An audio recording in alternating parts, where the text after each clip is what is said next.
Tired of the everyday grind? Ever dream of a life of romantic adventure? Want to get away from it all? We offer you Escape. Escape, designed to free you from the four walls of today for a half hour of high adventure.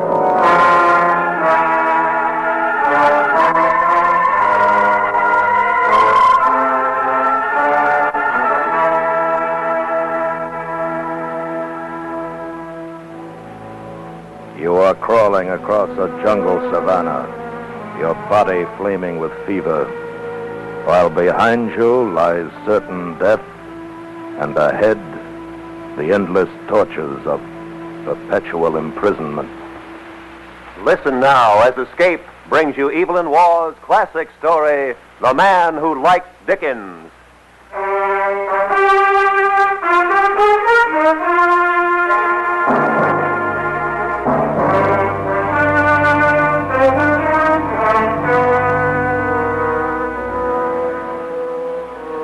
You know what it's like with the English. We're forever going off on curious expeditions into the interiors of strange, dark lands, having unbelievable adventures and returning at last pale and a bit feverish, but triumphant. This we do, but we do not invariably wear rather longish khaki shorts in the daytime, and no matter how primitive our surroundings, dress every night in black ties. I know this from the only exploration I ever went on, with Dr. Messenger, into the Amazon to find a buried city called Demerara. I remember the night things started to go badly with us. It was our last camp on the river. Next day we were to begin making our way south by foot, and we'd gone to bed early in preparation for the rigors of the trail. I'd been asleep an hour or two when I was wakened by something tugging gently at my toe. I sat up and looked sleepily toward the foot of my hammock, and then I saw what it was. Johnny! Johnny, what's up? What is it? Something on my toe. Black beast of some sort. Hey. Did you frighten it off? It's gone, Doctor.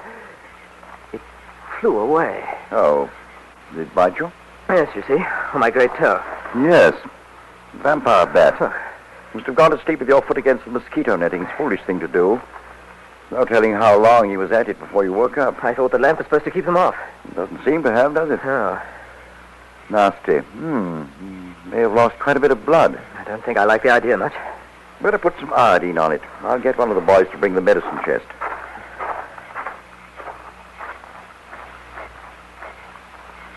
Macusi! Macusi! Here! That's odd. Macusi! What the devil?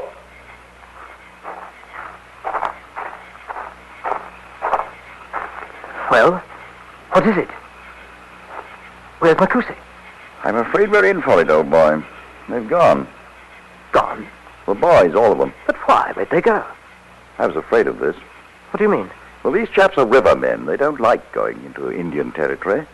I meant to explain things to them in the morning with the help of some extra goods, you know, mirrors, pomade, and the like.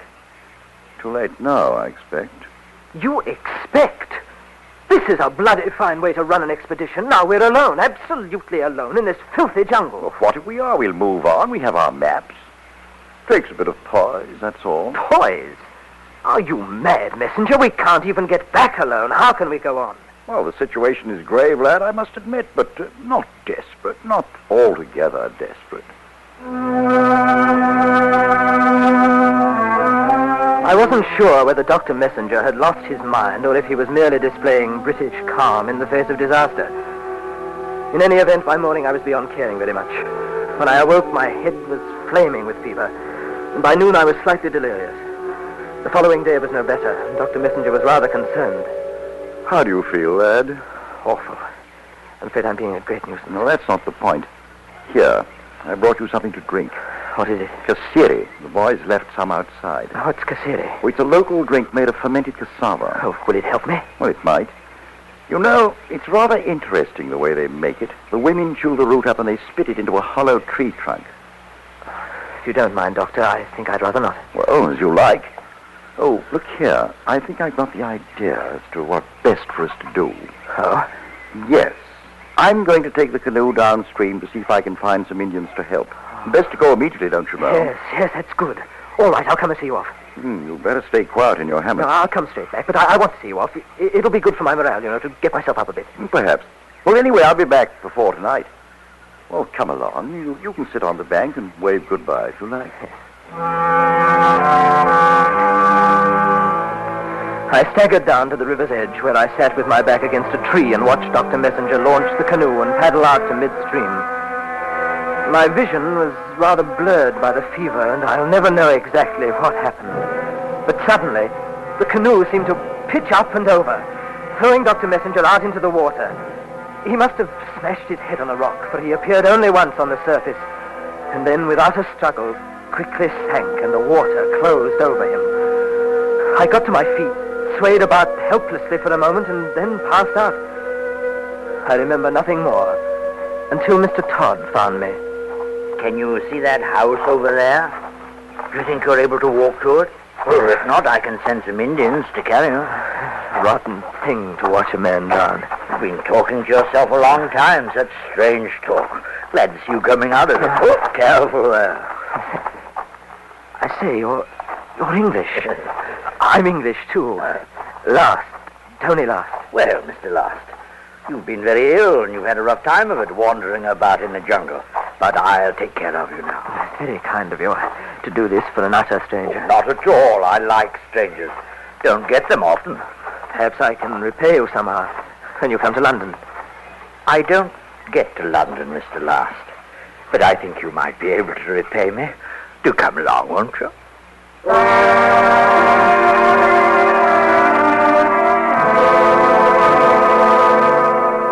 My recovery was slow, but Mr. Todd proved the most patient of nurses. He was forever hovering about, giving me medicines, feeding me, talking to me. I learned that his house was in a village of Indians not far from the riverbank, about 10 miles above the spot from where I'd watched poor Dr. Messenger drown. He owned a few cattle, some bananas and mango trees, a dog, and a single-barreled shotgun. In general, his way of life, like the medicines he gave me, was that of the Indians. Of course, my mother was an Indian, Mr. Last. Oh, but I thought you were English. My father was. He went to Guyana as a missionary, but soon came on here to look for gold. He found my mother instead and settled down. I was born here. 60 years in this village. Very long and lonely time. I can well imagine. Of course, most of the men and women living in the savannah are my relatives. Is that why you're more or less the ruler here? For that reason, and because I have the shotgun. Oh, of course. Tell me, Mr. Last, can you read? What? Yes, certainly. Well, not everyone is so fortunate. For example, I cannot. What? Oh, of course. Still, I don't suppose you have much opportunity here. Oh, yes, that's just it. I have a great many books. I'll show you when you're better. My father left them. Well, I'd be delighted to see them. You shall. Of course. You see, my father was a man of education. He read to me all the time. But since he died? Oh, there was nobody for a number of years. And then another Englishman came. He read to me every day, every single day. Another Englishman? But where is he now? I don't know. Well, how long was he here? Well, I don't remember exactly. But he read to me every day. You shall read to me when you're better. I'd be delighted to, Mr. Todd. Oh, yes. You shall read to me. Mr. Todd had a curious way of putting things, but he was much too kind and selfless in his attentions to me to allow my thinking any ill of him. Still, he did give me a turn one day when we were taking a short walk around the village. It was the first time I'd left the house since the fever had gone. You'll find the Indians quite friendly here, but I'd keep apart from them if I were you. Oh, but why, if they want to be friendly? Things aren't always quite as they appear to be here in the jungle, Mr. Last. Well, I'll go slow, if that's what you mean. That's not exactly what I mean. I say, what's that? What? There, between those mango trees, that mound of dirt. Oh, yes. It seems to be a grave. It is. Oh, of course. Your father's. No. Barnabas is buried there. Barnabas Washington. Barnabas? Yes, the Englishman. I told you about him. You mean the one who was here? Who read to you so much? Oh, he read beautifully, Barnabas did. But look here, Mr. Todd. You told me you didn't know where he was. Well, I don't. Do you? Eh? Oh, I see. Rather an odd way of putting it, I must say.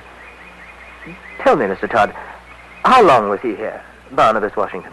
Quite a long time. I know, but exactly how long? Oh, I don't keep much track of time down here. You know how it is.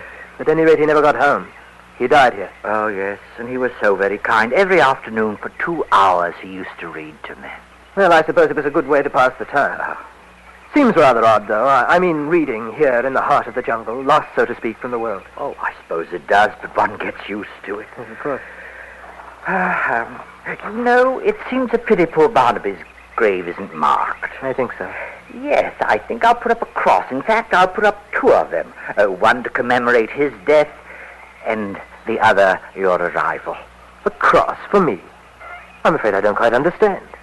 Well, it's just a whim, Mr. Lars. I'm sorry.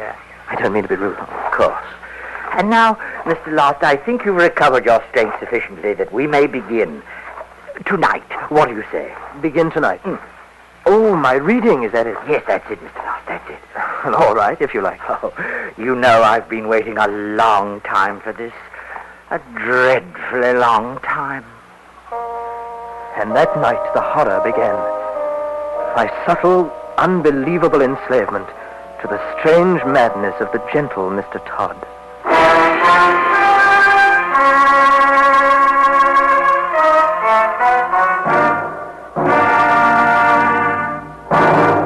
We will return to Escape in just a moment, but first, when you hear or read about foreign propaganda against the American economic system, do you just feel resentment, or can you answer the charges in your own mind with facts?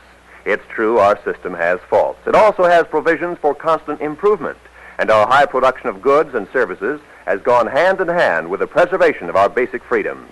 Understanding our system ourselves is the first step toward combating propaganda against it. And now, back to Escape.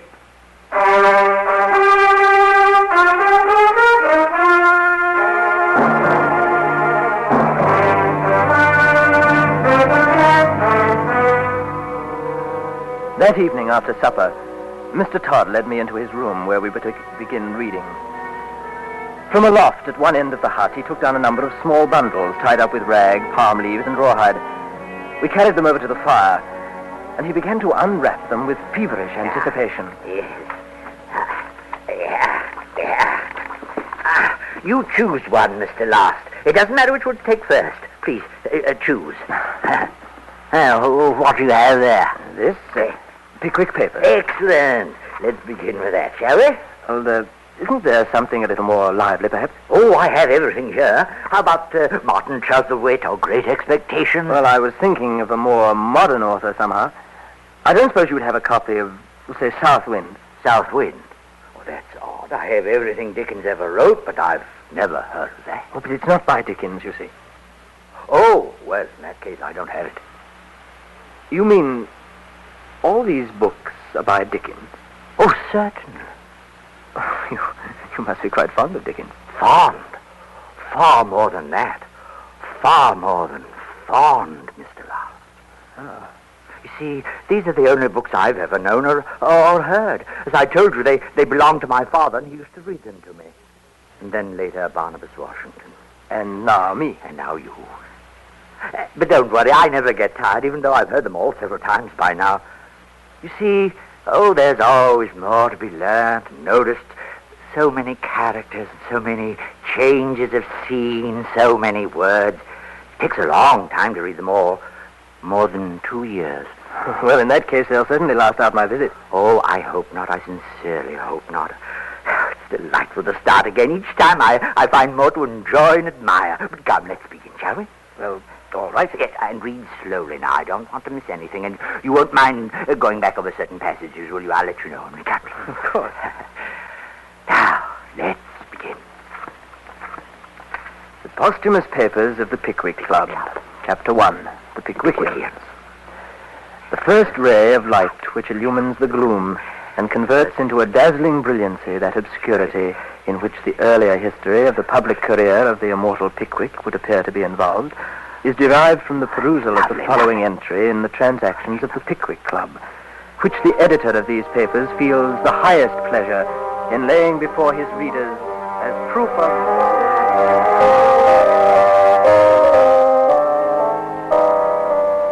As I continued to read, the old man frequently interrupted with questions or comments or requests that I reread a favorite passage.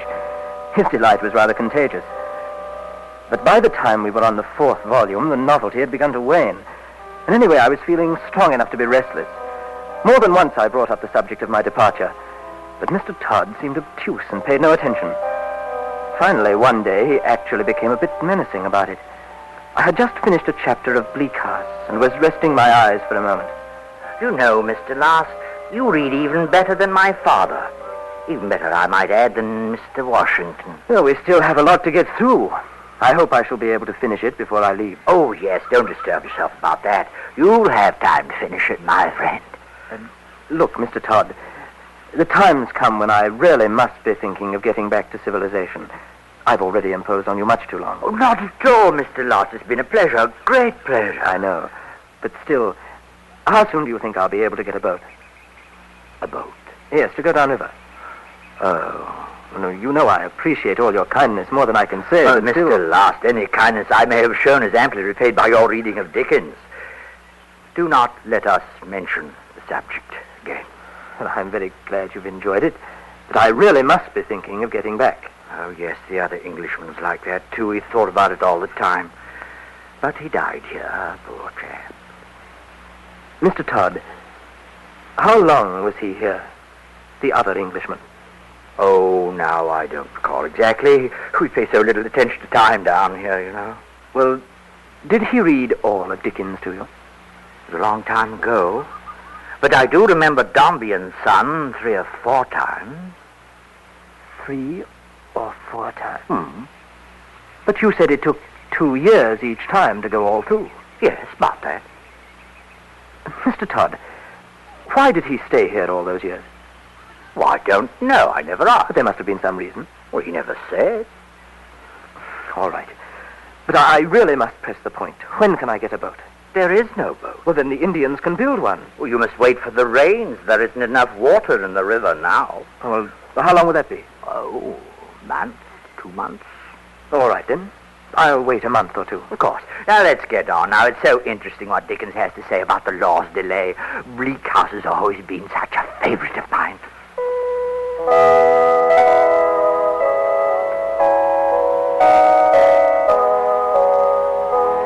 And so, in spite of everything, at least I knew what I was waiting for.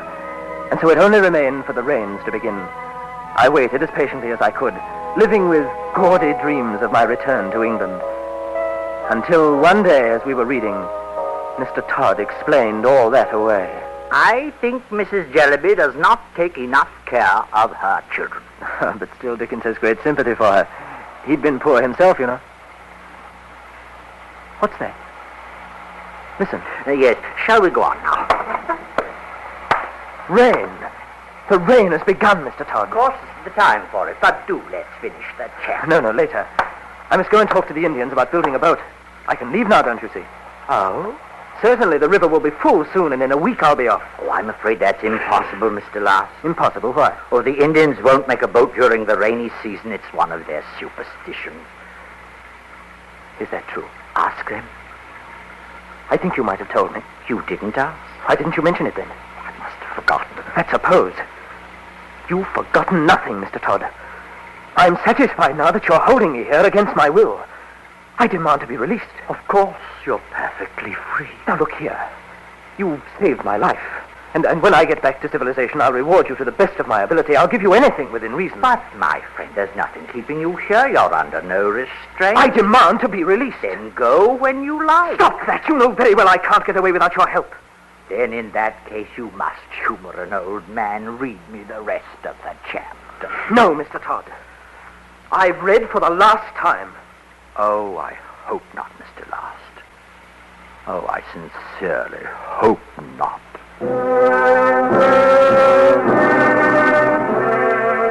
That evening at supper, only one plate of dried meat was brought in, and Mr. Todd ate alone. Next day at noon, a single plate was again put before him, but with it lay his gun, cocked on his knee as he ate. And so I resumed the reading of Bleak House, where it had been interrupted. And then, as though to make my situation even clearer to me, I came upon a scrawled note stuck between the book's pages, and I read it with growing horror. What is it, Mr. Lost?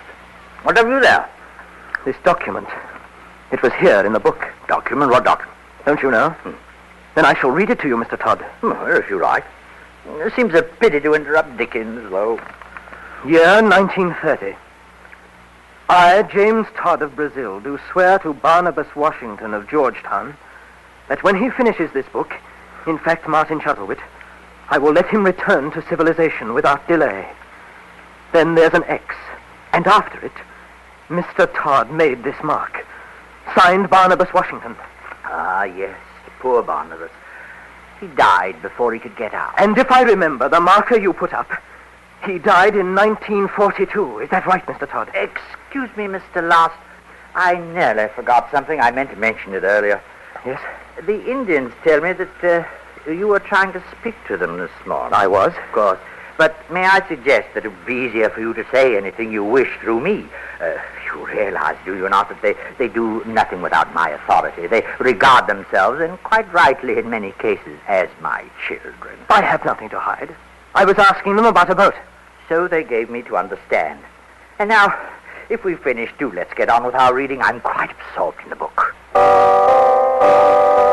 We finished Bleak House, and Oliver Twist, and Great Expectations, and Nicholas Nickleby, the Old Curiosity Shop, Little Dorrit, Edwin Drood. More than a year passed, and Mr. Todd began looking forward to starting all over again. The empty days followed one another in hopeless succession, until one morning, a stranger suddenly arrived in the savannah, a prospector, one of that lonely order of men who wander for a lifetime through the forest, tracing the streams for gold. Mr. Todd was out, pottering about on business for the farm, when the man appeared. I found him a plate of meat and Perrine and eagerly sat down at the table across from him. Nice setup you got here. Look here. Where are you bound for? Manaus. Need a new outfit. You've got to do something for me. It's terribly important. Well, sure, pal. What is it? Here, take this. Give it to somebody in Manaus, the police, the mayor, or somebody. Tell him you found me, and to get in touch with the British consul. Well, I ain't going to get in trouble with this, am I? No. Look, this isn't my home. I'm a member of the Messenger expedition. Dr. Messenger was drowned, and I've been held prisoner here ever since. You're my only hope of ever getting out. Do you understand? You sound like a jungle head to me, but I'll do it for you if that's what you want. Oh, you must, please. Well, one thing, though. What? Wouldn't it be simpler if you just came along with me? No, I'm afraid not. Why?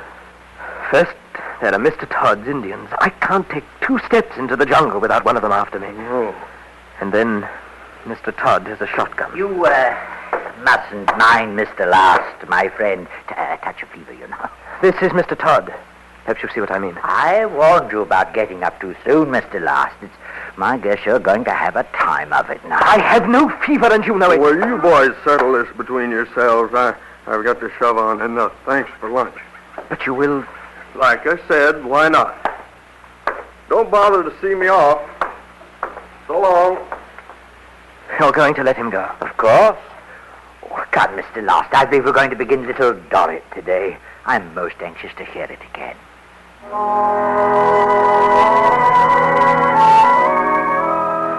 From then on, there was hope. And as the weeks passed, I endured each day in confident anticipation of what might happen on the morrow. I even felt a slight stirring of cordiality towards my jailer. And therefore, I quite willingly joined him when one evening he proposed that we attend a native feast. There was a lot of singing in an apathetic, monotonous manner. And then we were given a small calabash of puwari to drink. It was a pleasant beverage with a flavor of honey and brown bread, and etiquette required that we drink it down without lowering the gourd. I had several, and soon after grew warm and drowsy, and dozed happily off in a hammock, dreaming of fine claret and the white cliffs of England. Mr. Last. Mr. Last. You better come and eat something. You will starve to death here. My head. I must have been quite tight last night. Treacherous drink, that. How do you feel? Rotten. That drink doesn't seem to agree with me. Well, I'll give you something to make you better. The forest has remedies for everything, to make you awake and to make you sleep. Oh, I say, you haven't seen my watch anywhere? You've missed it? Yes, I thought I was wearing it. You know I've never slept so long. Not since you were a baby. Do you know how long? No. 2 days. Oh, nonsense, I can't 2 whole days. And it's a pity, too, because you missed our guests.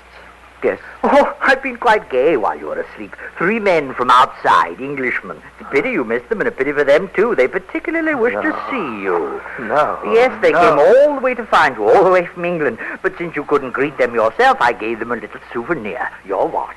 My watch? All right. You gave them my watch? You shouldn't mind. You see, they had to have something to take back with them. A reward is being offered for news of you. They seem very pleased of it. Couldn't. Even you. That's like killing a And man. they took some photographs of the little cross I put up to commemorate your coming, but not before I put another date on it, you know. And you did. You killed me, didn't you? You I killed think me. in general they were quite pleased, but I don't suppose they'll visit us again. Our life here is so retired, no pleasures except reading. No, I don't suppose you'll ever have visitors again. But come, your head aches. I'll get the medicine for you. You're just upset. Look, we won't have any Dickens today. My whole life. But tomorrow and the day after and the day after that. Do let us read Little Dorrit again, Mr. Last. I tell you, there are passages in that book I can never hear without the temptation to weep.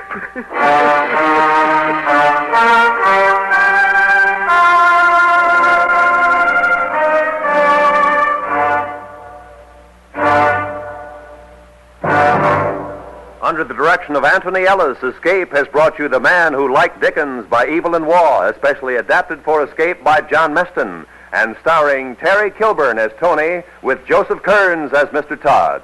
Featured in the cast were Ramsey Hill and Joe Cranston. The special music for Escape is composed and conducted by Leith Stevens. Next week.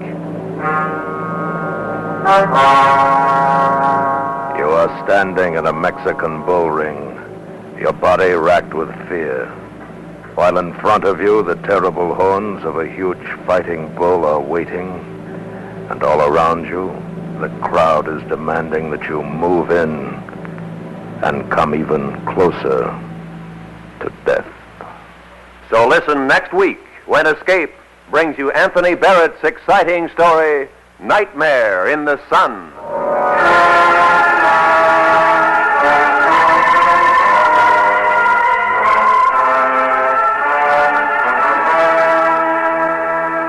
This is Roy Rowan speaking. And remember, America is listening with 14 million kitchen radios and listens most to the CBS Radio Network.